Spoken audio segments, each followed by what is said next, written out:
the past and how this past can helpful to shape up modern Bihar.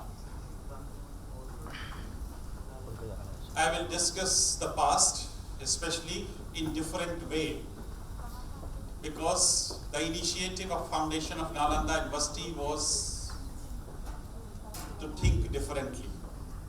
So many of you know, not maybe abiding by our thought or our vision, but before inculcating my idea, just inform you, one is the information, another is that, thank you, Madam, for the kind words. The first is that Nalanda University has initiated, structured, financed, and just started one of the largest ever library of the world. I'm talking about not India, about the world, not in terms of structure, but in terms of resources.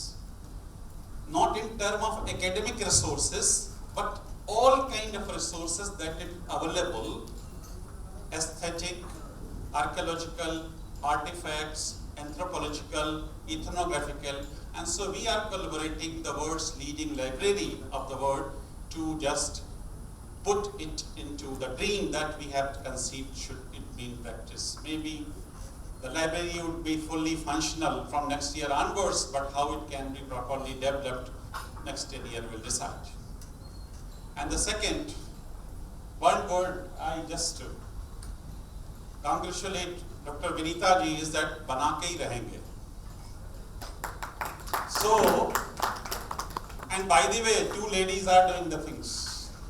Professor Anand Singh came 3 years back and we as a team, it was 0.2% structure we got. And you know the Bihar politics well. I don't have to say many things. Now it is 87% in less than 3 years. You can see what the marvelous structure it has. Amazing, just amazing. But university is not by structure. The soul of university is its student, its research, its potential output that you are giving not only to this province, but to the country, nation, and the globe. So, with this, I will begin that what Bihar was and how we think Bihar differently. We don't think Bihar differently that Bimbisar was the great ruler and Ashoka was the great ruler and Maurya was the great ruler. History repeating और 70 साल से यही पढ़ा रहे हो. The question is that how Bihar grew, how Bihar became great, and why it is not. So the first question that starts in our mind is that how the access of Magadh started think differently in the hoary past, in the ancient world, that made it, that compelled the people to make it nucleus.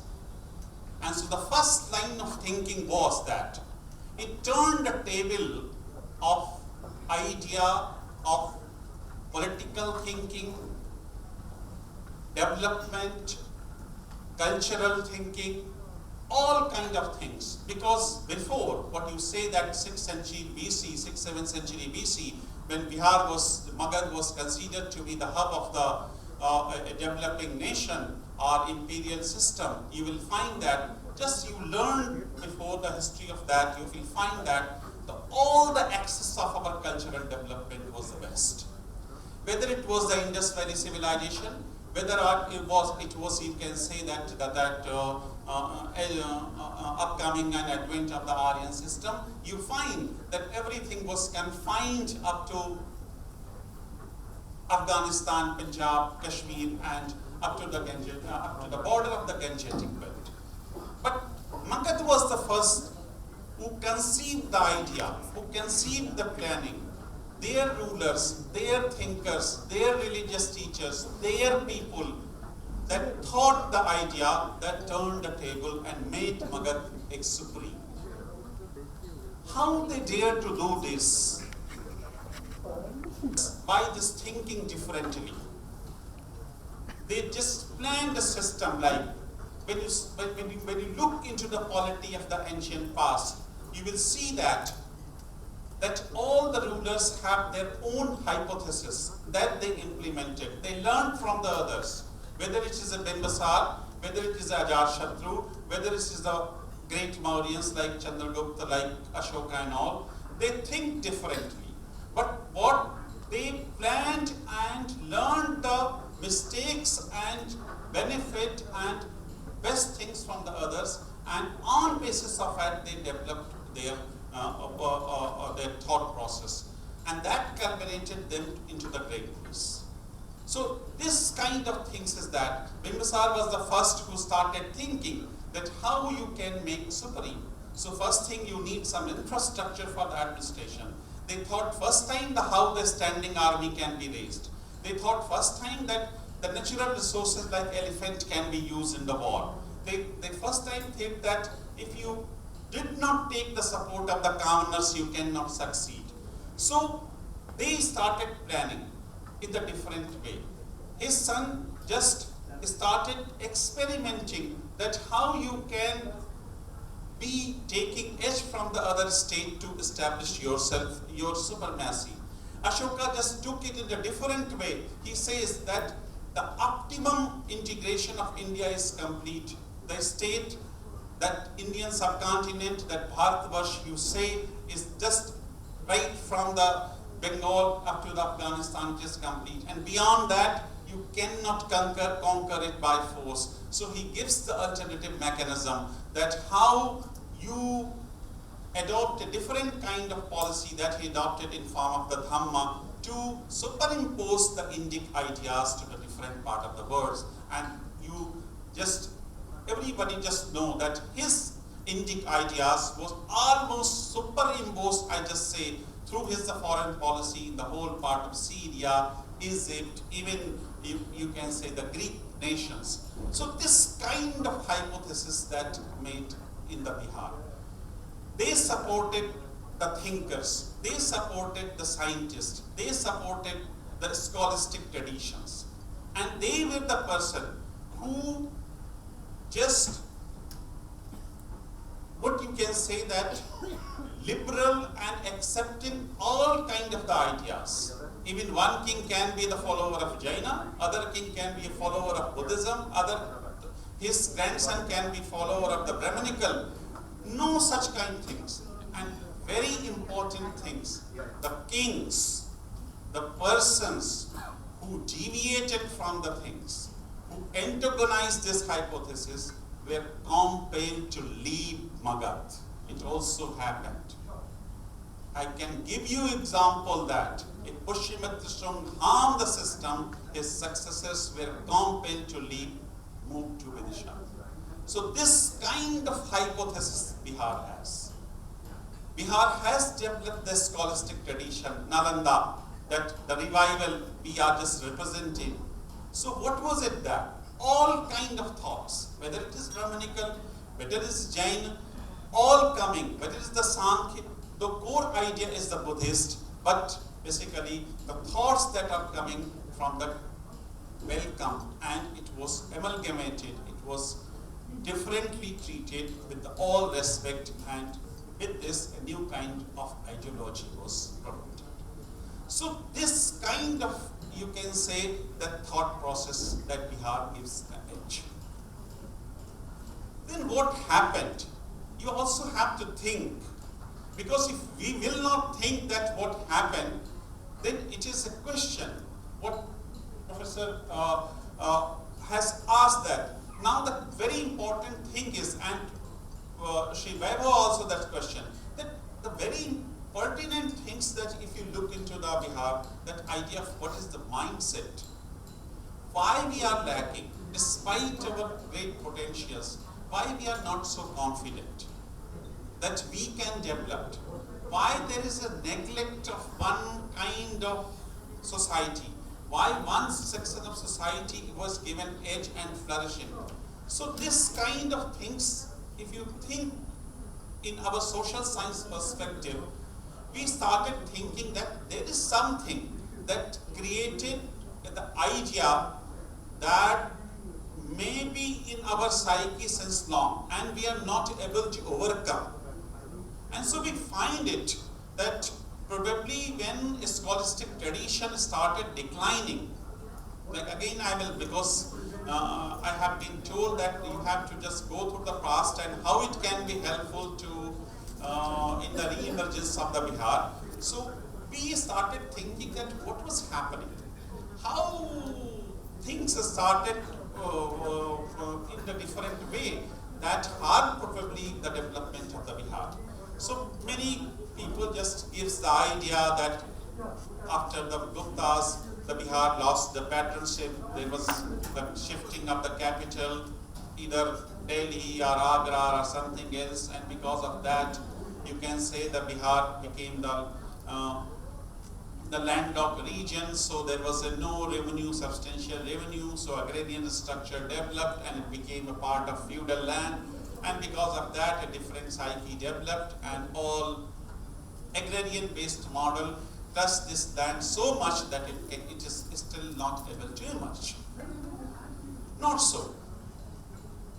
What very pertinent question has Professor has asked. If our student, our brother, who is getting education and working outside, he is excelling over others. He is unparalleled in his intellect, in his hard work and all. But why it is not? Why it is not? So for this, that we started thinking on that line. Is there some ideological or some, maybe what we are thinking, maybe not true, but we are starting thinking, is there a historical connection to that? Is there any problem that is inherent to it and it is still in subdued form within our subconsciousness, and that is why we are not able to do this? And we are finding somehow that at the 12th, 13th, 14th century onwards, we find that a new kind of tradition started in Bihar, and that was in the education sector. And basically that was that it geoparadized the great scholastic tradition of Bihar. The disciplines, the religions, which endure each other, we aspire to learn from each other, we inspire some greatness of the other religion, was probably diminishing. And later on it happened that a very conflicting attitude amongst the religion developed, and the thought process became so hostile. Even still, you will find that it is a visible some form of things. आप किसी से पूछो, when I just landed to Nalanda in Rajgir, it was just still my university is running on in a hospital that was just vacant, and the space was given to us. So it is 10-20 rooms only. Still, we are not shifted to new campus. So there was a faculty that came from IFM Bhopal. He was by the way from Bihar, Islampur. So he just he strolled outside the campus, and chai wale kya gaye? We are teacher very simply. So then we asked that, what is the thing? यहाँ पर अच्छा क्या है? बोला sir Rajgir में कुछ नहीं होता है. यहाँ मलमास का मेला लगता है और खाली कुंड पर स्नान कर लिए. So आपका there is two things. Can you imagine? At least 300 sites surrounding Rajgir and Nalanda. One of the people who is working from Gujarat, so sir, it is $1 million economy in Gujarat, this is a -$ economy in Bihar. The difference, the perception that you just learned. So this kind of thinking basically inherent in our tradition. We have to identify ourselves. We have to identify basically what is our resources. We have to develop faith in ourselves. And definitely what is said, there is no need that only elderly father should live in Bihar. the children's duty, even they are doing job after the retirement, they have to come and settle. Because if they are not coming, they are not contributing to Bihar, Bihar is not going to develop. So this kind of, you can say, a thought process is needed that can just develop Bihar, and the past has a great, you can say, inspiration. From that we can learn that how we, despite conflict, despite differences, we made compromises. We have the collective decisions. We as a leader performed. We took the support of the commoner. If it is said that, what Vaibhav has said, that Alexander was saying that there is a 2 lakh formidable army of the Nandas, and it is said that majority of the Nanda army from the Magad. So how it was possible? Because the leader took the support of the commoners. So if you ignore the commoner and you are working on individual-centric system, the system is not going to work. System is not going to develop. And by this, the Nalanda University has this motive basically, that it is not only you have to evolve the system that can produce the work that earlier Nalanda has in the field of metaphysics or epistemology, but you have to develop and contribute the mindset that can reinvent Bihar, that can reshape Bihar for its better future. Thank you.